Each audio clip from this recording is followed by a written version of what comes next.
Mereka telah lama berikrar untuk mencari kembali satu bangsa yang mereka yakin, iaitu sebahagian daripada mereka. Apakah kepentingan mencari bangsa yang hilang bagi Yahudi? Bagi Yahudi Ortodoks, tak ada apa-apa kepentingan bagi mereka. Kalau ada pun, hanyalah untuk menjejak sejarah mereka sahaja. Akan tetapi, bagi Yahudi Zionis, ianya teramat perlu. Mengapa? Kerana mereka amat percaya dengan ramalan di dalam kitab-kitab agama. Terlebih-lebih lagi di dalam Al-Quran. Mengikut daftar bangsa yang hilang di dalam kitab Yahudi kuno, terdapat 12 puak Yahudi di masa lalu. Menurut kepercayaan mereka, di dalam 12 puak yang hilang ini, hanya keturunan Nabi Yusuf AS sahaja yang hilang daripada rekod Yahudi.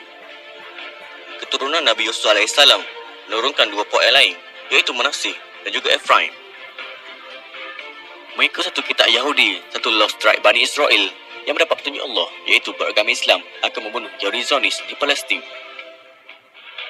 Manakala, di dalam kitab Yahudi kuno yang lain, ada mencatatkan golongan Manasseh, iaitu anak pada Nabi Yusuf AS, bakal menyembelih Yahudi jahat, iaitu Yahudi Zionis ataupun Yahudi Kabalah di Palestin. Maka, mereka tidak mampu untuk duduk diam. Setelah Yahudi membuat pencarian, terdapat banyak puak golongan Manasseh di sebelah timur. Antaranya Afghanistan, Pakistan Utara, iaitu Pathan Pashtun dan sebahagian India, Myanmar, China dan banyak lagi. Namun begitu, kesemua mereka tahu tentang asal-usul ini yang berjanggahan dengan prinsip lost tribe.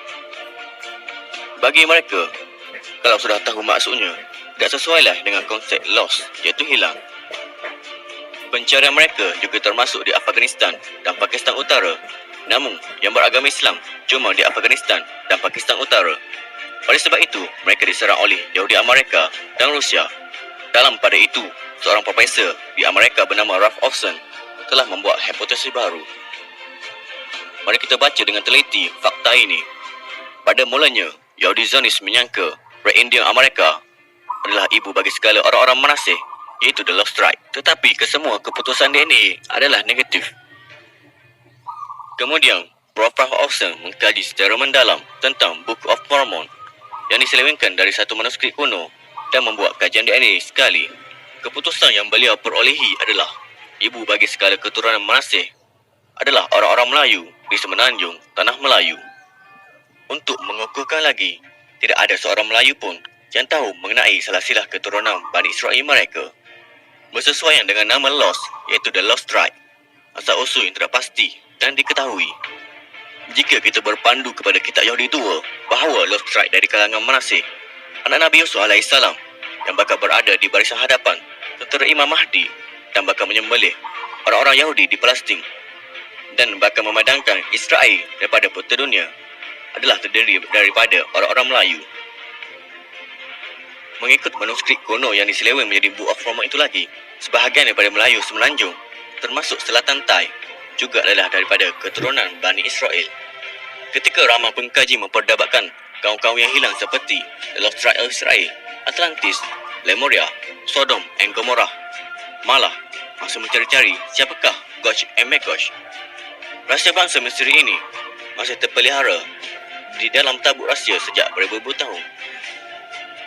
Tiada siapa yang tahu dari mana asalnya bangsa ini, bagaimana bangsa ini boleh wujud di tanah paling selatan benua Asia.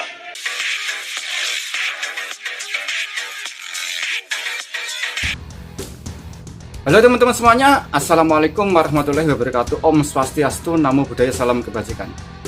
Oke teman-teman, jika teman-teman suka dengan video ini, silahkan teman-teman like, comment, dan subscribe supaya ke channel ini kedepannya biar tetap hidup dan tidak cepat dipanggil Tuhan Yang Maha Esa alias meninggal dunia.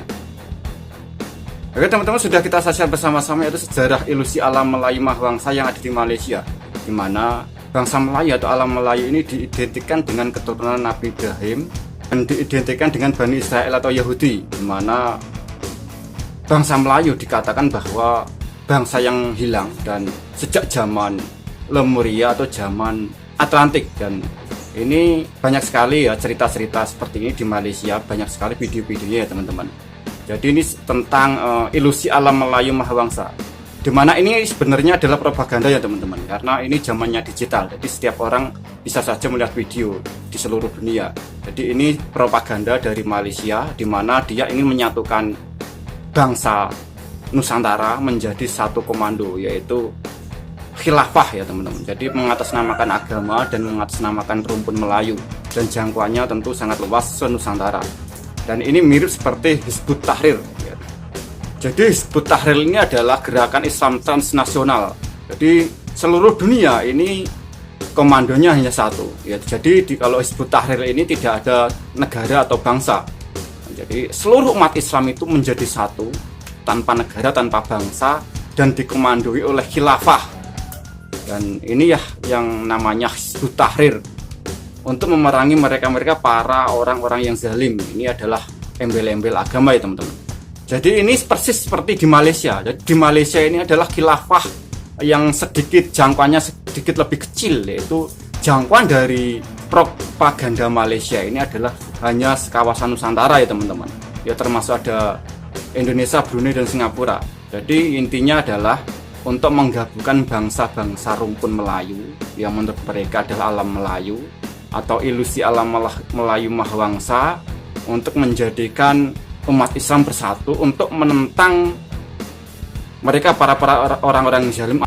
Ini ada embel-embel agama atau rumpun Melayu ya teman-teman. Dan kita tahu ya teman-teman bahwa Hizbut Tahrir ini adalah pusatnya di London, Inggris ya teman-teman.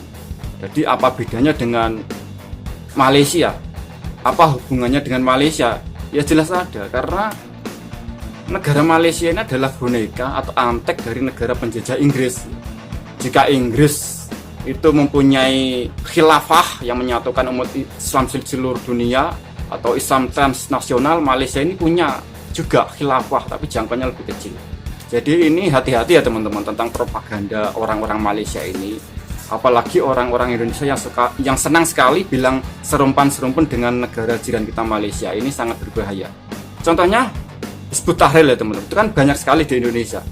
Jadi jamaah dari Hizbut Tahrir sendiri sudah banyak, sudah mungkin jumlahnya bisa puluhan ribu atau ratusan ribu, dan alhamdulillah sudah dibubarkan oleh pemerintah ya teman-teman. Atau ya, jadi ini ya mirip-mirip gitu ya, cuma jangkauannya lebih kecil.